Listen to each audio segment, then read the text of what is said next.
En el presente trabajo final para la materia Taller de Problemática Institucional vamos a abordar la temática Educación en contexto de encierro en virtualidad, con enfoque en las dificultades que surgieron por la actual situación de pandemia mundial. Las escuelas, como parte de un sistema educativo, cumplen una función social fundamental, formando de manera integral sujetos que esperamos que ejerciten de manera crítica y responsable su ciudadanía. En este contexto de pandemia cobra una gran importancia la escuela como institución al servicio de la sociedad para que los estudiantes se reconozcan como parte de un colectivo social en donde sus acciones deben repercutir en el bien común. Pensar en la escuela justa es pensar en justicia curricular, en donde las estrategias educativas se planifican en función de la diversidad de los sujetos y sus circunstancias. En el contexto de aislamiento obligatorio, este posicionamiento se profundiza ya que implica repensar las prácticas pedagógicas de manera virtual y para que sean accesibles a todos. En este caso, vamos a señalar y contar sobre las escuelas cárceles. Para ponernos en contexto, el día 20 de marzo del año 2020 comenzó lo que hoy llamamos la famosa pandemia. Como ya sabemos, este problema ocasionó muchas consecuencias a nivel social y económico, como así también en la educación. Y en este último podemos observar a grandes rasgos que todas las escuelas de todos los niveles cerraron sus puertas y a raíz de esto comenzaron los problemas para los estudiantes y docentes. Al no poder asistir a clases normalmente, se tuvo que ver la posibilidad de seguir con una modalidad distinta y poco explorada a la presencial. Como bien está puesto en el título del informe, vamos a hablar de la virtualidad. En este contexto podemos decir como estudiantes que surgieron muchos inconvenientes, ya que la mayoría de los alumnos, familias y docentes no tenían acceso a internet o incluso porque no estaban al tanto de la tecnología. El día a día de la virtualidad cambió mucho el ritmo de los tiempos y las formas de enseñar. Supone reacomodar espacios y estrategias para las materias de todos los niveles del sistema educativo. Ahora bien, a partir de esto que mencionamos, queremos hacer hincapié en la educación en contexto de encierro, la educación carcelaria o penitenciaria. Contexto de encierro: enseñar y aprender en época de pandemia. Al comienzo de la pandemia y durante, se pensó una y otra vez en la educación de las escuelas. Pero nos pusimos a pensar en las escuelas cárceles. No olvidemos que dentro de ellas hay jóvenes que actualmente están estudiando todos los niveles educativos. Sabemos que el Ministerio de Educación realizó un programa de continuidad pedagógica para la cuarentena debido a las estrictas normas sanitarias para poder evitar los contagios dentro de las cárceles. Los detenidos recibieron cuadernos diagramados por los docentes con el objetivo de garantizar el derecho a la educación a los alumnos que se encuentran privados de su libertad. La educación en este contexto es un pilar fundamental para el tratamiento penitenciario. Si bien los cuadernos no pueden reemplazar la escuela, las clases presenciales o a los docentes, mantienen contacto al conocimiento y aprendizaje. Se busca que los alumnos puedan completar las clases por medio de estos cuadernos, utilizando guías de trabajo y bibliotecas que se encuentran dentro de cada penitenciaria, para luego dársela a los docentes mediante una pequeña reunión y que sean corregidos.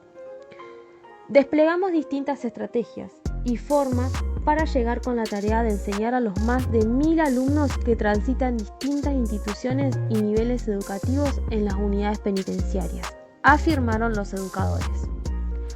Así, con este método pudieron cursar el ciclo lectivo 2020. Derecho a la educación pública. No cuentan con dispositivos tecnológicos a través de Internet, que estos le permiten el aula virtual, foros, cuestionarios, entre otros, pero sí cuentan con el compromiso irrenunciable de sostener y luchar por el derecho a la educación de las personas privadas de la libertad y el derecho a la educación pública.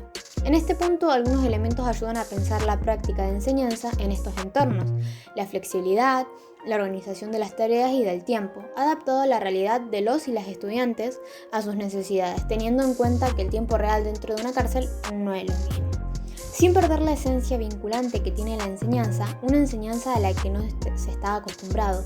distanciada del aula como espacio material o físico, pero contenedora, de la corporalidad de sus docentes alumnos y de la presencia de las emociones. Bajo este nuevo escenario, se hizo imperioso repensar las formas, los contenidos y el cómo llegar a los alumnos. Bien, vamos a hablar un poco de los cuadernillos, los materiales para las personas privadas de su libertad. Esto es sacado de una entrevista el día 20 de marzo en Junín, en Buenos Aires. Un equipo de la EPA 705, CEA 709 y el CENS 453 se realizaron entrega de cuadernillos y materiales que eran elaborados por los docentes para poder llevar información y las medidas de prevención sobre el COVID-19 y el dengue. Como así también se armaron actividades que le permitían culminar la etapa diagnóstica. El día 6 de abril se hicieron una segunda entrega de actividades que en esta oportunidad era con el objetivo de poder dar contención a los alumnos a través de distintas prevenciones didácticas. Cuando hablamos de una contención emocional nos referimos a la creación de un refuerzo del vínculo alumno-docente y estrategias, que fueron las distintas actividades para empatizar, calmar y poder generar reflexiones sobre la situación actual de pandemia, sumado a las no visitas y al no contacto con sus familiares y docentes. Durante el mes de mayo se comunicó que la coordinación del contexto de encierro de la provincia de Buenos Aires comenzaba a elaborar o a imprimir cuadernillos que llegaban al distrito de las instituciones.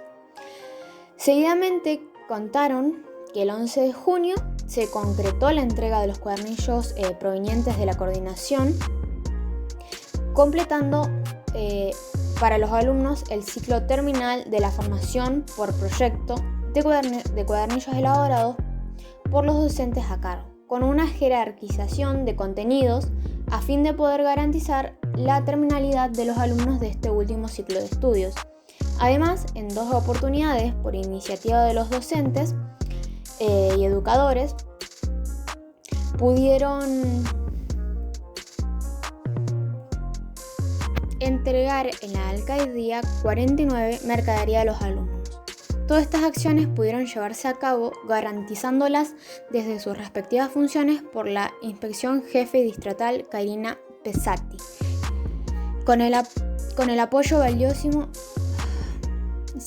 del Sindicato de Docentes y Educadores en Contexto de Encierro de la provincia de Buenos Aires, indicaron las autoridades de los establecimientos educativos. La medida histórica tomada por el Ministerio de Justicia y Derechos Humanos. El Tribunal de Casación Penal de la provincia de Buenos Aires resolvió el día 30 de marzo del 2020 autorizar el uso de telefonía celular a las personas privadas de su libertad de las unidades penitenciarias de la provincia, para la cual el Ministerio de Justicia y Derechos Humanos elaboró un protocolo. Existe cierta tensión acerca del uso de celulares por parte de los reos, dada su utilización para el incremento de distintos delitos, pero se han dejado de lado cuando se permitió su uso. La medida está pensada para permitir continuar con el desarrollo educativo, para tener acceso a la información y también para mantener la comunicación con familiares y amigos. En el presente año 2021 se realizó una videoconferencia en donde funcionarios del Ministerio de Justicia y de la Defensoría General de la Nación expusieron ante un plenario de comisiones de la Cámara de Diputados acerca de las recomendaciones realizadas por el Comité Nacional de Prevención de la Tortura. En el ámbito de la educación, la subsecretaria de Asuntos Penitenciarios del Ministerio de Justicia e interventora del Servicio Penitenciario Federal, María Garrigos, menciona que se recibieron 900 computadoras y dice que tendrán 260 aulas virtuales disponibles en cárceles. Es decir, que actualmente se tiene un mejor acceso a la educación virtual. Por otro lado, universidades como la Universidad Nacional de La Plata cuenta con un programa de acompañamiento universitario en cárceles y también tiene inscripciones abiertas para personas privadas de su libertad en carreras como periodismo y comunicación social. Concluimos que la actual situación de pandemia mundial nos afecta a todos, pero en personas tan vulnerables como las privadas de su libertad es aún peor. Ellos se encontraron con miles de limitaciones y el escenario de aislarse todavía más del mundo, no pudiendo comunicarse con sus familiares y sin poder seguir estudiando, aunque afortunadamente se contó con el ingenio de docentes que procuraron de una forma u otra acercar educación a las cárceles, además de la medida que los habilita al uso de celulares para poder continuar con sus estudios del año 2020. Ya para el año 2021 se encuentran en mejores condiciones para seguir estudiando de manera virtual, dado que se cuenta con más equipos. Esto gracias a la incansable lucha de los docentes y funcionarios que nunca abandonaron a las personas privadas de su libertad. Las desigualdades sociales se incrementan en cárceles y se agravan con la situación de pandemia mundial. Por ello, se debe de seguir repensando en estrategias didácticas adaptadas a la virtualidad, continuar avanzando con el acceso a metodologías pedagógicas, equipos, computadoras, celulares, servicios de Internet y la relación docente-alumno para siempre garantizar el derecho a la educación.